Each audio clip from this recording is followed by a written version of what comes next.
Hello and welcome back to another episode of Critical Reactions with your host Bryan.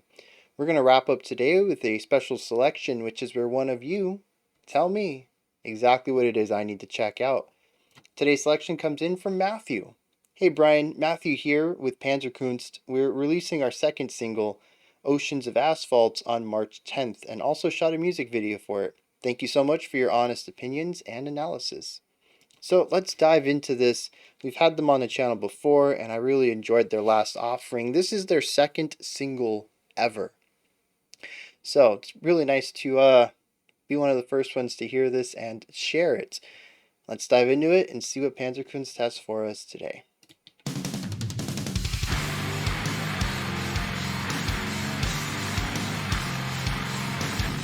That bass just tearing through here. Ooh, really fun transition back into this.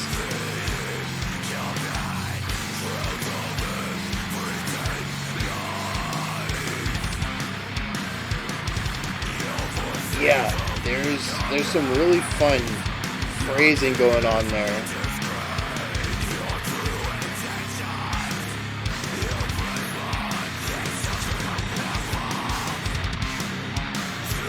I've lost track of one.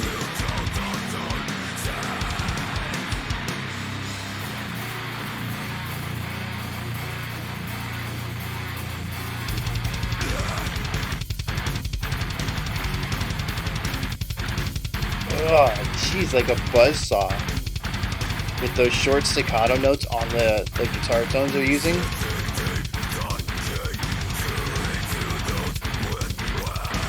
Using a different rhythm in the vocal melody.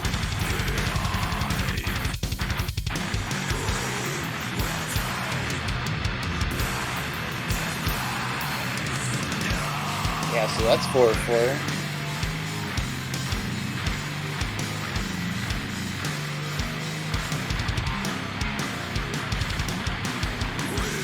Yeah, I have no idea what's going on in this section.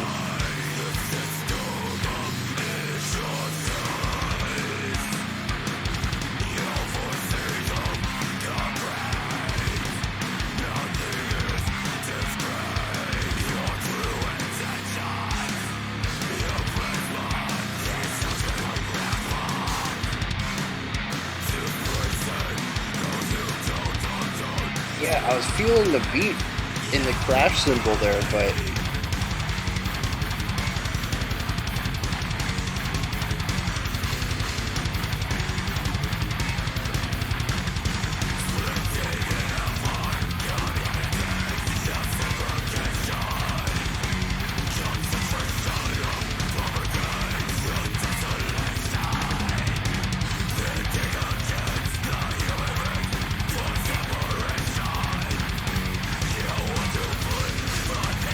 shifting it up on the drums.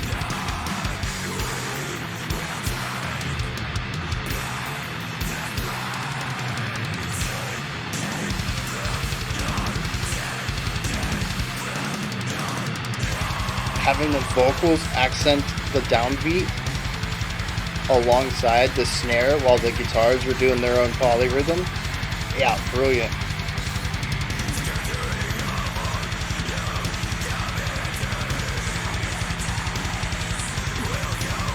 Oh, we got tremolo picking here.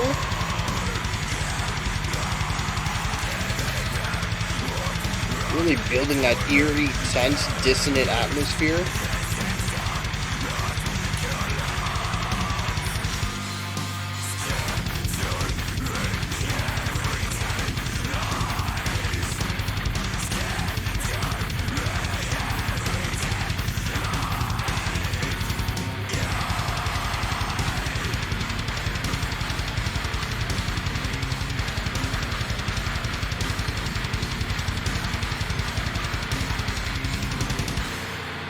Yeah, just the raw power there at the end. Constant bass kicks, really bringing that track home.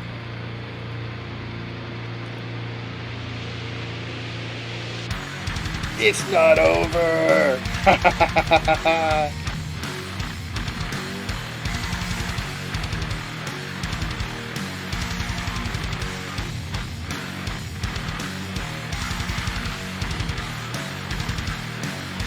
y'all hear the bass?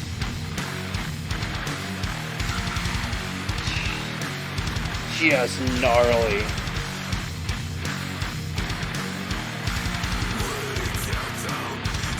Oh man, there was a lot more of this than I expected.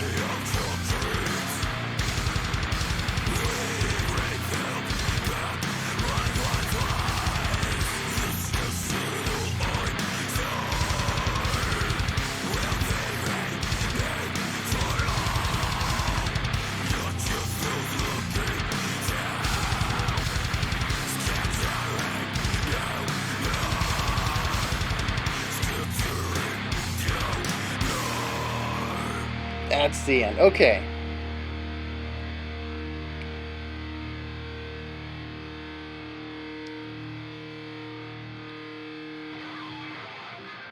All right. Apologize for that yawn right there. I was not bored. Not by a long shot. Just need a little bit of sleep, I suppose.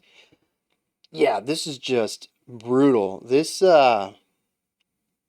I mean, if you're somebody who enjoys riffs, these guys are bringing it. It's just one solid riff after another. And they're all just solid. That's what I said, one solid riff. um the drum work, the growling, the bass, the guitars, everything's just firing on all cylinders to make each of these sections just great. So let's dive into why they're great. What are they doing? What how can we explore this? First thing I want to touch on though is that bass. We'll talk about a little bit what the bass is doing later because a lot of the times it is playing what the guitars are playing, which is the fact that the guitars and bass are all playing the same thing just creates this wall of sounds um, that absolutely works for this style of music. But the fact that the bass is doing that at all is phenomenal. Even in more rhythmic oriented bands, when the bass mimics the guitars, it doesn't play the 16th notes because bass can kind of get muddy, right? The wavelengths are longer, so it just kind of muddies up when you play a lot of them back to back. But no, that's not what happens here. The bass plays those quick 16th notes just like the guitars do. And the bass tone is massive. It's got so much bite, so much of a growl to it, a lot of distortion and compression to put this grit on it. It sounds phenomenal, and whoever came up with the tone for it, and of course the engineer as well, both of them need a lot of praise for getting such a punchy, gnarly bass tone that also has a clarity to it. It doesn't get muddy when they play faster, and that's really important for a style like this.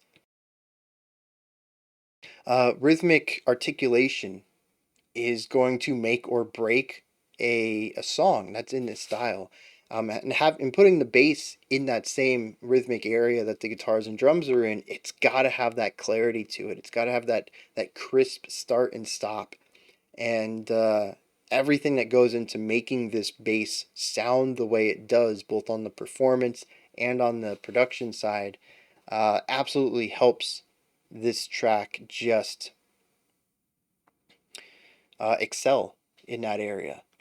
And the thing is, too, is that without the bass tone the way that it is, it would not have that impact. The bass is so important to creating this lower end foundation and to add to the width that the rest of the guitars are working within to really create a wall of sound that hits to the outsides of the sound sphere. Just masterfully done. The guitars, a lot of this is, we're going to talk about the guitars and bass. We'll just group them together. Musically, a lot of this is rhythmic syncopation. We do interrupt it with more proggy ideas of having a pedal tone syncopation for maybe like 2 bars and then move towards a riff that combines both homophonic ideas and chords in interesting combinations, both melodically and rhythmically. That puts this, at least in my books, especially the verse chorus, a little bit into the mathcore area. Um, it's it utilizes just enough dissonance and aggression and power and rhythmic mathematics to be both brutally in your face metal and kind of having that what like Neanderthal brain, music sound good. You just want to bang your head to it kind of thing. Keeps that groove going, but it's complex enough that if you want to dig into it, you're going to find some really interesting stuff on the polyrhythmic and polymetric areas. There's probably some interesting stuff going on harmonically as well. I didn't pick up on a lot of that. When it comes to music like this, I find it really difficult to listen to chord characteristics. I can hear the elements of the chord, the notes themselves, but the character of all the notes coming together kind of gets washed over a little bit by just the sheer power and impact of the instruments themselves and all the effects that go on top of the guitars and stuff. Um, so I don't have a good read on the atmospheric writing here. But I'd wager, given that there's interesting mathematic elements in the metric component, there's probably going to be some interesting harmonic elements as well, and that's something I'd probably pick up a little bit better on a second listen. Um, Going along with these metric ideas, though, we also have the drums, and the drums are killing it, which is expected from a band like this, where rhythm is so important. The drums are a percussion instrument, primarily rhythmic oriented. And so we hear a lot of polyrhythmic ideas going on in the drums, occasionally teaming up with the guitars and bass to lay down that syncopated idea. And occasionally there's always fantastic wording. There's always a second rhythm going on, usually in just one of the instruments of the drum kit, one limb, that lays down the backbeats or the pulse of the song so that you can get the syncopation by having that rigid articulation between the the emphasis of the pulse and then the rhythmic staccato, not staccato, the rhythmically syncopated concept. So you get the downbeat and the juxtaposition to it, which creates that really hard groove in a lot of these sections. Masterfully done. Um, and the drummer is just, I think I said at the beginning, the drummer's killing it. There's so many good grooves in here that are found within these syncopated ideas. I don't know how they do it. Just section after section after section of just phenomenal rhythmic writing. Um, and see, this comes to the last instrument, the vocals. And I thought this was really interesting. A lot of the times the vocals are emphasizing the same hits that the rest of the band is, just not as frequently. Sometimes they are, sometimes they're not. But I found it really interesting that in a couple of the sections, they actually created a third rhythmic idea where they would accent something that wasn't the downbeat and wasn't the primary syncopated idea, and they would have their own rhythm counterpoint. What is it? What did I just call it? Polyrhythm. They'd have their own third polyrhythm in there. And it sounds like it should get cluttered, and it doesn't. Now, I think it only happened once that we had this. I thought it was really neat though, and I'd love to see more of that.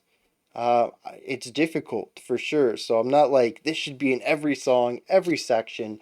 It's a lot of work to get it rhythmic or compositionally sound, and then you also have to make it neat and clean in the production as well. And see, that's the thing with this track too, is that a lot of these rhythmic ideas can be felt and heard properly because the production is so clear. It is a gritty sound from almost every instrument. There's a lot of gnarliness in here to get that raw metal power, but at the end of the day, it's a very clear and clean production. You can hear every single thing going on in here.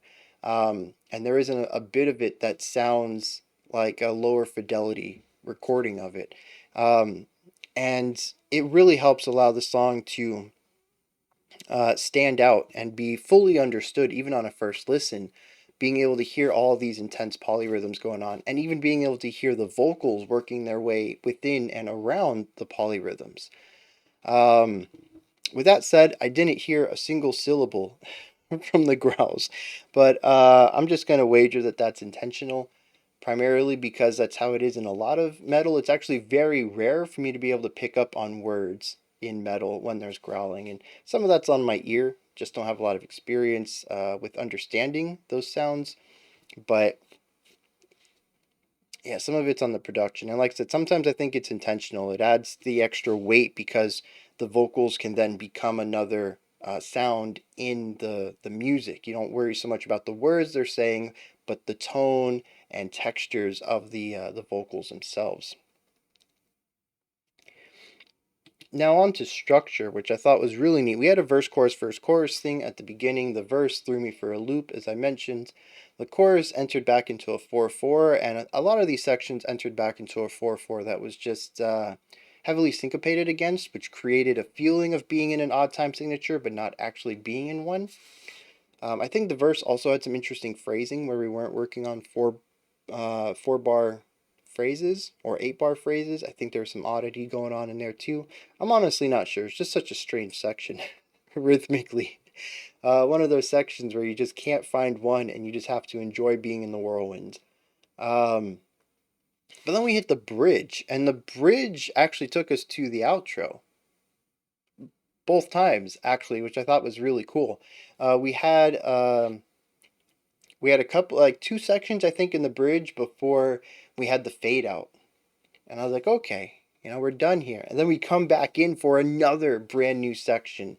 And so, once again, we're seeing another interesting case for subverting the standard A B pattern, where we have our verse, chorus, and then we have our bridge, and our expectations are to then return back to a verse or a chorus to finish the track out. And instead, we have a bridge, and then another new section, and then a fake out ending, and then another new section. And I think we even have a fourth new section after that. So we have an A, B, C, D, E, F, which is really cool. Um, a lot of it does kind of bleed together for me because it all just sounds like really aggressive metal to me. A lot of it is heavily syncopated.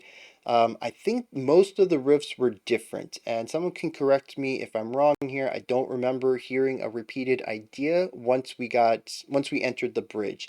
It's possible we did return back to the chorus, but I didn't catch it. But it sounded like we just had a linear idea, a linear string of ideas until we hit the end of the track. And I'm all for that. Even if it was C, D, E, B, and we did end on a final chorus, I'm still down for that because we had almost just as many new ideas across our bridge as we had in our ABAB cycle at the beginning. So, yeah, the structure is just beautiful. This is not my cup of tea. This is a bit too aggressive for me. Um, you know, if this were to be made for my ears, I'd be like, oh, have a couple of clean sections in there. Let's bring the intensity down in a couple places, add some contrast. But that's not what Panzer Kunst does. This is, running at 11 all the time. Every second is just aggression, wall of sound, technical proficiency. And for what they're doing, it is phenomenal.